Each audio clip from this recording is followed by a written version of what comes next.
Jemaat Tuhan, semua anggota sini, orang tua sampai orang-orang muda, Salam. Selamat sore untuk kita sekalian.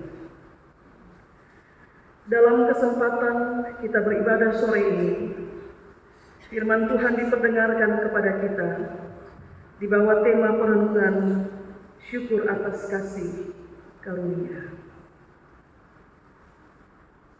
Maka seperti biasa Bapak Mama, pertanyaan awal dari perenungan ini, kasih karunia seperti apa yang wajib saya dan saudara syukuri sebagai sesuatu yang berharga, yang bahkan tidak bisa dibeli dengan uang?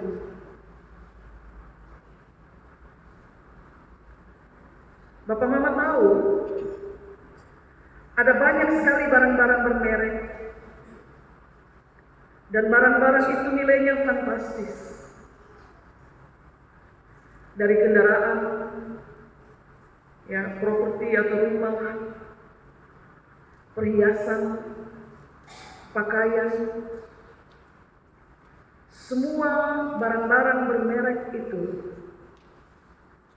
selama diberi harga, berapapun harga disematkan pada barang-barang itu, maka selama itu juga barang-barang itu bisa dibeli. Bisa. Yang pertama oleh mereka yang punya duit sebanyak harga barang, dan yang kedua oleh mereka yang beruntung.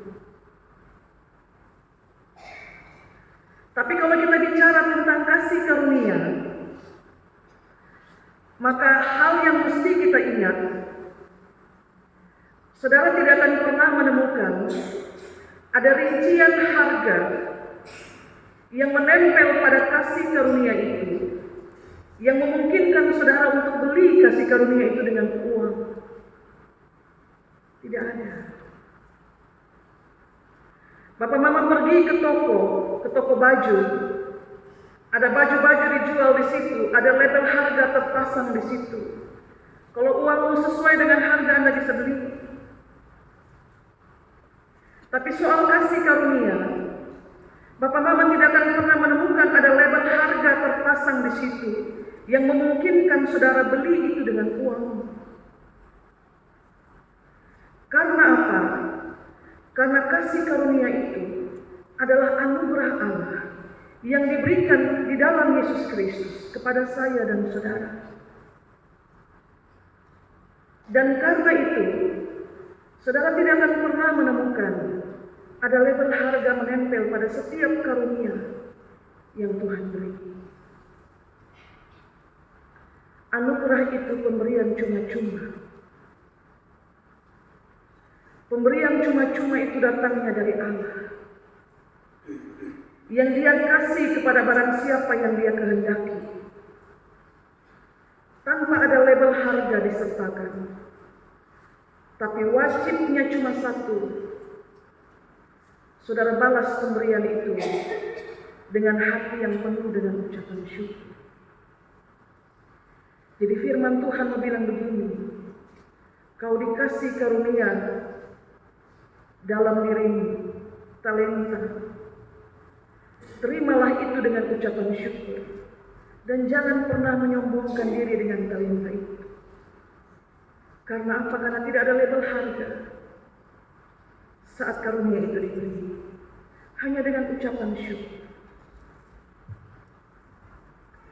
Dan kasih karunia yang kita terima itu, menurut firman yang kita baca sore ini, telah membuat saya dan saudara menjadi kaya dalam segala hal. Bayangkan Bapak. Bagi saya ini pernyataan yang menarik. Karena ketika kita bilang kasih karunia itu tidak punya label harga, tapi kemudian kasih karunia itu membuat kita menjadi kaya dalam segala hal, maka dunia tempat di mana kita berdiam ini, mereka akan selalu menuntut angka sebagai pembuktian bahwa kekayaan itu ada. Kita lihat pada ayat yang kelima, Bapak-Bapak. Tidak ada angka yang disebutkan di situ untuk menunjukkan nilai kekayaan. Atau pada Alkitab Bapak Mama ada angka? Tidak ada. Kita semua disebutkan sebagai yang kaya saat kita sudah terima karunia itu. Tidak ada angka yang disebut. Sebab kekayaan yang didapat dari kasih karunia itu bukanlah kekayaan dalam angka. Hal yang kedua, saudara tahu setiap tahun majalah Forbes, mereka merilis data urutan orang-orang terkaya di bumi berdasarkan nilai, ya dari 1 sampai 100. Sehingga kita kemudian kenal siapa orang yang paling kaya di antara jajaran yang kaya. Jadi ini kaya, tapi dipilih satu yang paling kaya berdasarkan nilai kekayaan. Tapi tentang kasih karunia, tidak ada seorang pun yang boleh menyebut dirinya sebagai yang paling kaya kasih karunia. Karena pemberian itu cuma-cuma yang kita dapat karena kita dilayakkan. Nilai saya dan saudara itu sama. Sebelum kasih karunia itu diberi, orang berdosa. Tapi sesudah kasih karunia itu diberi dalam Yesus Kristus, orang berdosa itu tidak ada. Telah berganti menjadi orang tebusan, orang merdeka, orang yang dilayakkan. Atau kita pinjam istilah yang tertulis dalam ayat 5 dan 7. Kita menjadi orang yang kaya dalam segala hal, dan kita menjadi orang yang tidak kekurangan satu karunia pun setelah kasih karunia itu diberi. Maka saudara-saudari yang terkasih dalam Kristus, ketika saya dan saudara diundang untuk mengambil bagian di meja jamuan Allah yang kudus, sesungguhnya itu adalah bagian kekayaan yang kita miliki sebagai orang tebusan. Diundang itu artinya kita punya sesuatu yang membuat orang mau untuk undang kita. Dan kita semua diundang untuk ada dalam jamuan kudus. Dosa membuat kita tidak layak, tapi anugerah itu memungkinkan saya dan Bapak Mama bersatu dengan tubuh dan darah Kristus. Dan sekali lagi itu kekayaan kita. Adakah undangan itu diberi pada orang-orang tertentu? Undangan itu diberi kepada semua anggota sini, yang kaya maupun yang miskin, yang laki-laki maupun perempuan, yang tua maupun yang muda. Dia anggota sini, dia diundang masuk dalam perjamuan kudus Tuhan. Dan undangan itu karena kita dilayakkan, bagian dari kekayaan yang tidak bisa dibeli dengan uang berapapun yang Anda miliki, yang tidak membuat Anda menjadi lebih baik dari orang lain karena kasih karunia itu, dan yang hanya bisa dibalas dengan ucapan syukur. Maka pesan firman Tuhan sore ini, Bapak-Bapak, jangan datang gereja hanya saat perjamuan atau saat ada hari-hari raya, misalkan Natal dan Tahun Baru.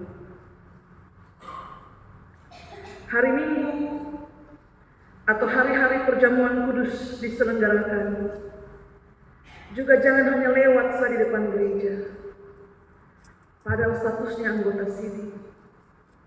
Jangan hanya lewat terus. Tapi kalau sudengar ada panggilan, ada undangan, maka siap dari rumah. Sampai di depan belok masuk, potong sembahyang sama-sama. Jangan hanya lewat terus. Ayat 9. Bapak Mama, silakan saya minta satu orang jemaat baca ayat 9. Kepada persekutuan dengan anaknya Yesus Kristus, Tuhan kita adalah Terima kasih Om Mada. Allah yang panggil kamu untuk masuk dalam persekutuan dengan Yesus Kristus itu adalah Allah yang setia. Dan saudara, ini kebenaran yang tidak pernah bisa disangkali, bahwa Allah itu selalu panggil. Allah itu selalu panggil supaya kita masuk dalam persekutuan seperti sore ini. Dan poin inti dari kebenaran itu adalah Allah panggil semua orang tebusan tanpa kecuali. Tanpa kecuali. Dia bukan hanya panggil semua yang sedang duduk dalam gedung kebaktian saat ini, tapi sebenarnya dia juga panggil mereka yang saat ini sedang duduk-duduk di rumah. Dia juga panggil yang saat ini sedang duduk-duduk di kios, yang sedang duduk-duduk di tempat jualan, supaya mari masuk dalam persekutuan ibadah. Dia panggil. Dia tidak pernah memilih untuk panggil masuk dalam persekutuan itu siapa-siapa. Dia panggil semua orang tebus. Dia bukan hanya panggil Bapak Mama dan saya yang ada sekarang. Dia panggil juga yang sedang di kebun. Dia panggil juga semua yang mungkin sedang melintas. Sebelum dia melintas, sebenarnya Allah panggil dia masuk dalam persekutuan. Dan bisa jadi dalam panggilan yang paling lembut itu, Allah bilang tutup sejenak. Mari datang dalam persekutuan dengan Yesus Kristus. Maka pertanyaannya cuma satu. Saat kita dengar Tuhan panggil supaya masuk dalam persekutuan, respon apa yang kita beri, teman-teman?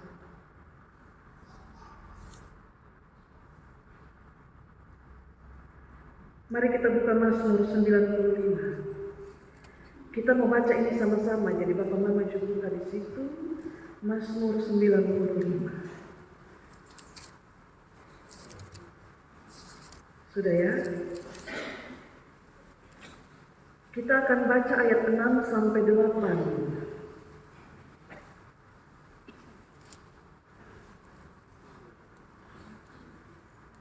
Dan supaya tidak terlalu ramai, saya baca yang tertulis keluar, nanti Bapak Mama baca yang tertulis ke dalam. Mazmur 95 ayat 6, 7 dan 8. Ya, kita baca ini.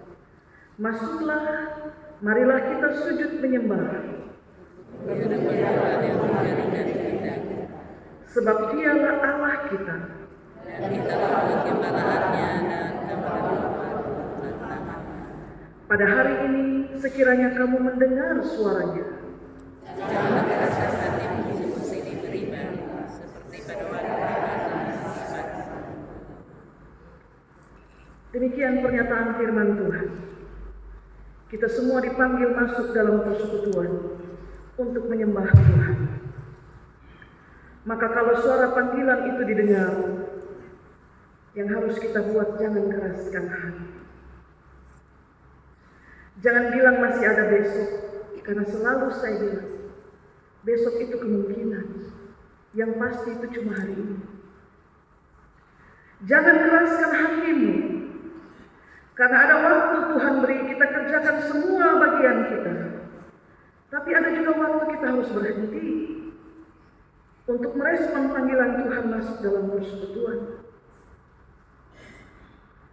Hari Minggu jam 3 dan jam 6, panggilan Tuhan diperdengarkan kepada semua umat tebusan yang adalah anggota SIDI untuk makan dan minum bersama di meja jamuan kudus Tuhan kita. Itu adalah kasih karunia, dan jangan keraskan hati. Rumah Tuhan harus terisi. Persekutuan berisi jiwa-jiwa yang diselamatkan. Maka jangan hanya sekedar melintas, jangan hanya sekedar memantau dari kejauhan, tapi mari masuk dalam persekutuan. Dan ucaplah syukur, karena kasih karunia itu membuat kita kaya. Tuhan berkati kita dengan firman-Nya. Amin.